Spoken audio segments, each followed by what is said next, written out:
Being able to find a bisector or cutting something in half is very handy because you can take a simple 6-sided shape and double it to 12.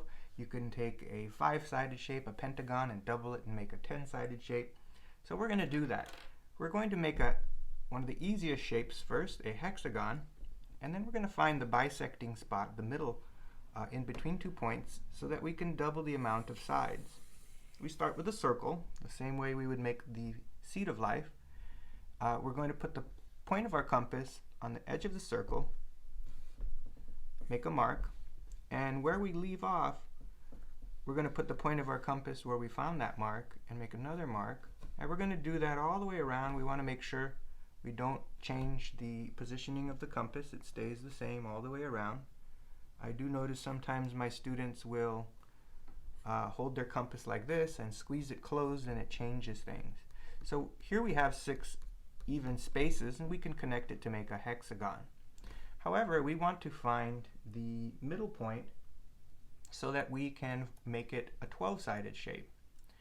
I'm going to pick 2 points, and I'm going to find the middle of them using the bisecting method. I'm going to put the compass edge here. I'm using markers so it stands out, but normally you'd use pencil so you can erase the construction. And you can imagine halfway's there. I want to make sure I'm going past halfway for this to work. I'm going to make an arc, and if you don't make it large enough, you can always put it back and do it again. Without closing your compass, you're going to repeat that on the other side. So these 2 spots are where we're going to line up our ruler so that we can find that middle spot. So the next set of 6 circles we're going to draw, we're going to start from there. So we're going to repeat the same exact process that we did when we started. So we need to reposition our compass. Put the point back in and adjust it so it's the same size as your starting circle. And simply place the point of your compass on this new spot, and you'll be able to make 6 even spots all the way around so that we have a total of 12. And wherever you make a new mark is where you put the point of your compass to begin the next mark. And so now we have 12 even spots. I will take a different color and use my ruler to connect the dots and make a 12-sided shape.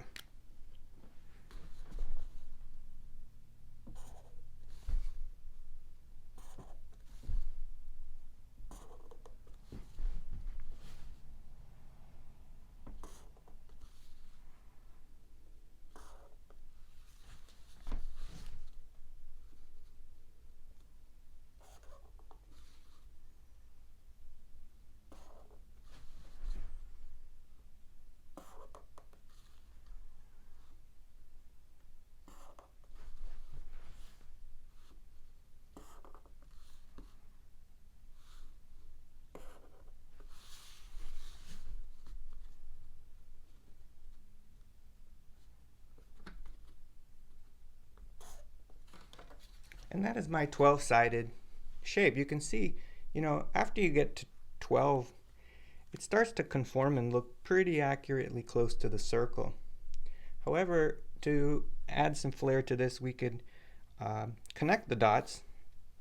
And what I'm going to do is start with 1 dot and connect it to each other one. Then go to the next dot and make sure I connect it to each other one. And we'll see a 12-sided star. So now that we have our 12-sided shape, we're going to make 3 overlapping squares. And so I'll use the GeoGebra software to do that, to demonstrate.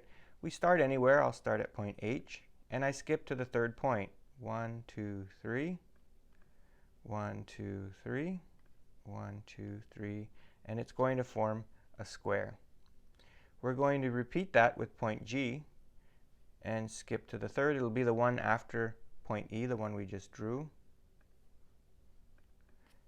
And now we have 2 squares. And then finally, the 3rd one is going to connect the leftover points. And I don't know why I like this one. I like this particular shape. Let's get rid of the decagon. And this is what it's going to look like. So that's how we draw this type of 12-sided star. There were at least 3, really 4 that I know of that we can draw.